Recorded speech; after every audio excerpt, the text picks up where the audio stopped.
Hollywood sets ran on hierarchy. Directors spoke. Actors listened. Everyone else stayed quiet.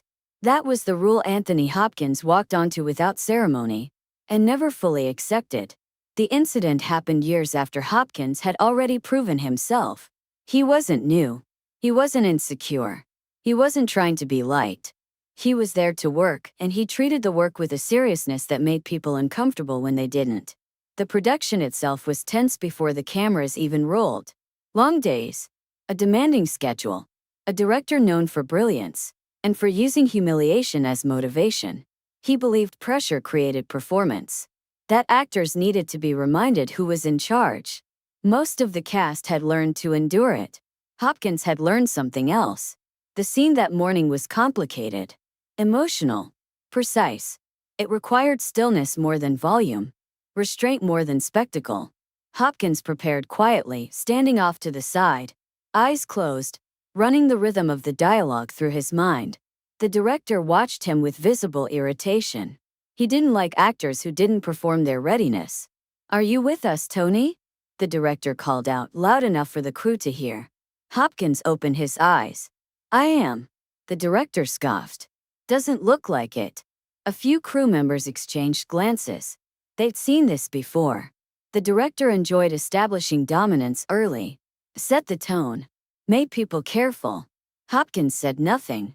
They began the take. Hopkins delivered his lines exactly as written, but with a subtlety that shifted the scene's gravity. He wasn't loud. He wasn't demonstrative. He let silence do the work. "Cut," the director snapped. He stood up from his chair. "What was that?" Hopkins waited. "That wasn't the energy we discussed," the director said. "You sound bored." "I'm not," Hopkins replied calmly. "Well, the audience will be," the director shot back. He turned slightly toward the crew. "This is what happens when actors think less is more." The comment landed deliberately. Crew members stiffened. No one spoke. Insults disguised as instruction were still insults, and everyone knew it. The director was asserting control, publicly. Hopkins remained still. The director wasn't finished. "You've got one note, Tony," he continued. "Gravitas. That's it. It worked once, but you can't coast on it forever." That was the line. Not because it was cruel, but because it was untrue. Hopkins had spent a lifetime refusing to coast. He had memorized entire scripts when others skimmed. He had rehearsed relentlessly when no one was watching. He respected the craft too much to let laziness go unchallenged, especially when it was projected onto him. He looked at the director now. Not angrily, not defensively, just directly. "May I speak?" Hopkins asked. The director smiled thinly. "By all means." Hopkins stepped closer, careful not to raise his voice. "You hired me for exactly what I'm doing," he said. "If you want something else, you can ask for it. But you don't need to insult me to feel in charge." The crew went silent. This wasn't an argument. This wasn't a tantrum. This was something rarer. Boundary. The director laughed sharply. "I'm not insulting you. I'm directing." Hopkins nodded. "Then direct." A beat passed. The director's smile faded. He hadn't expected pushback, certainly not phrased so calmly. Actors usually reacted emotionally or withdrew. Hopkins did neither. "I am directing," the director said. "And I'm telling you the performance isn't landing." Hopkins held his gaze. "Then tell me what you want changed." The simplicity of the statement exposed something uncomfortable. The director had wanted submission, not collaboration. "You're being difficult," the director said. Hopkins didn't flinch. "No," he said. "I'm being present." A murmur rippled quietly through the crew. Not agreement, recognition. People understood the difference. The director crossed his arms. "This isn't theater. This is film. You don't get to dictate tone." Hopkins tilted his head slightly. "I'm not dictating," he said. "I'm offering you honesty. If that's not welcome, say so." Silence followed. The director felt it slipping. Authority depended on momentum, and momentum had stalled. Every extra second made the exchange more visible, more dangerous to lose. He tried a different angle. "You think you're above direction?" he asked. Hopkins answered immediately. No. I think I'm above humiliation. That was it. The crew stopped pretending to work. Even the assistant director froze. The words had landed exactly where they were meant to, not as an attack, but as a line drawn. The director stared at Hopkins, searching for arrogance, defiance, anything he could use to reassert control. He found none. Hopkins stood exactly as he had before. Calm, open, unmoved. You don't speak to me like that on my set, the director said quietly. Hopkins nodded once. Then don't speak to me that way anywhere. The director turned away abruptly, pacing. This wasn't how it was supposed to go. Actors were meant to absorb pressure, not reflect it back cleanly. Take 5, he snapped. Everyone. The crew dispersed slowly, whispering under their breath. No one looked at Hopkins directly, but the shift was undeniable. Something had changed. During the break, a producer approached Hopkins cautiously. You didn't have to push him like that, he said under his breath. Hopkins looked at him. I didn't push him. The producer hesitated. You challenged him. Hopkins shook his head. I corrected him. The producer didn't know how to respond to that. When filming resumed, the atmosphere was different. The director gave notes, but this time they were specific, measured, technical. Hopkins adjusted accordingly. The scene improved.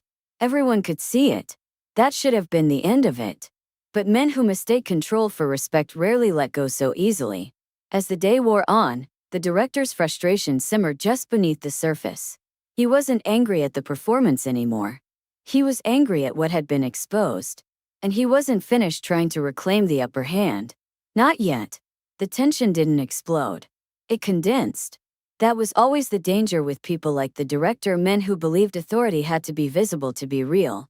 When they couldn't dominate openly, they stored resentment carefully, waiting for a moment they thought would restore balance.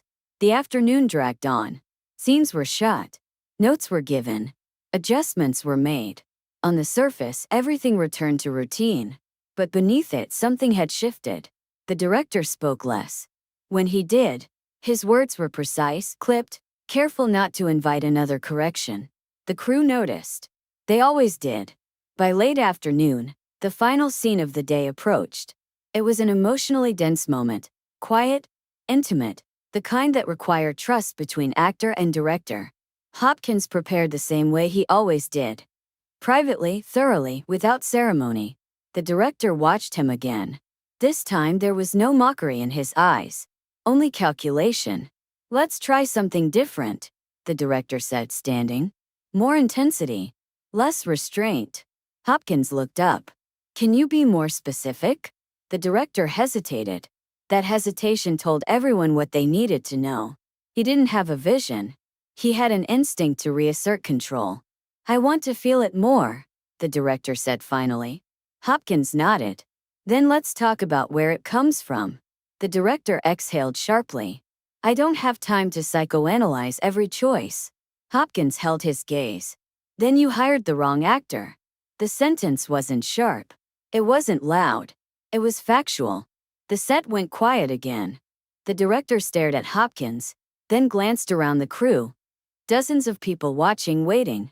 This was the moment where he could escalate, humiliate, draw blood and reclaim dominance. He didn't. Instead, he looked away. Roll cameras, he said flatly. The scene played out. Hopkins delivered exactly what the script required. Nothing more, nothing less. The stillness, the restraint, the control. It worked. Even the director couldn't deny it. Cut, he said. A pause. That's fine, he added. Fine in that moment was surrender. Not defeat, but acceptance. They wrapped shortly after. As the crew packed up, something rare happened. People lingered. Normally, sets cleared quickly once the director dismissed them. That day, conversations stretched. Whispers followed Hopkins as he walked toward his trailer. Not gossip, but quiet respect. One of the younger actors approached him hesitantly. Thank you, he said. Hopkins studied him. For what? For saying what we can't, the actor replied. Hopkins shook his head gently. You can, he said. You just need to decide when. The next morning, the director arrived early. That alone was unusual. When Hopkins stepped onto the set, The director was already there, reviewing the day's schedule. He looked up. "Good morning," he said. Hopkins nodded. "Morning." A beat passed. The director cleared his throat. "Yesterday got unproductive." Hopkins waited. "I don't run my sets to belittle people," the director continued carefully. "If it came across that way." Hopkins raised a hand slightly. Not to interrupt. To pause. "You don't need to explain," he said. "Just don't repeat it." The director held his gaze. Then nodded once. "Agreed." That was it. No apology. No concession speech. Just an understanding reached between two professionals who now knew exactly where the line was. From that day forward, the dynamic changed. The director still directed. Hopkins still questioned when something didn't ring true. But the insults stopped. The public corrections stopped. Notes became discussions, not performances of dominance. The film improved because of it. Months later, during post-production, the director was asked in an interview about working with Hopkins. "He's demanding," the director said, "but honest. And that's rare." Hopkins never commented publicly on the incident. He didn't need to. The outcome was already complete. On that set, and others like it, something had been established. Respect didn't come from volume. Authority didn't come from humiliation. And silence, when chosen deliberately, could be more powerful than any argument. Years later, when younger actors asked Hopkins how to deal with difficult directors, he gave the same answer every time. "Do the work," he said. "And don't confuse cruelty with leadership." That day on set became one of those stories that circulated quietly through the industry. Not as scandal, not as confrontation, but as example. A director had mocked an actor publicly, and the actor had responded without anger, without ego, without escalation. Anthony Hopkins didn't raise his voice. He raised the standard. And the room had no choice but to follow. That was the end of it. No fallout. No revenge. No unfinished business. Just a line drawn and respected. The argument didn't end because someone won. It ended because someone refused to lose their dignity to keep the peace. And once that happened, there was nothing left to fight about. The effect of that day lasted longer than the film itself. Long after the project wrapped, crew members carried the story with them from set to set. It was never told loudly, never exaggerated. It was shared the way professionals share warnings and lessons, briefly, accurately, with respect. People didn't say the director was humiliated. They said he was checked. And that distinction mattered. Hollywood was full of actors who tolerated disrespect because they believed it was the price of access. That belief cracked a little every time the story was repeated. Not shattered, but weakened enough to let something else through. Years later, when Anthony Hopkins was asked in passing whether he regretted challenging authority early in his career, he paused. "Regret comes from pretending," he said. "Not from clarity." That was the real legacy of the moment. Not dominance. Not defiance. Clarity. On that set, in front of a room full of witnesses, a line had been drawn without spectacle or cruelty. And once drawn, it never needed to be redrawn again. Because the strongest response isn't volume. It's certainty. And certainty, once seen, changes how people behave forever.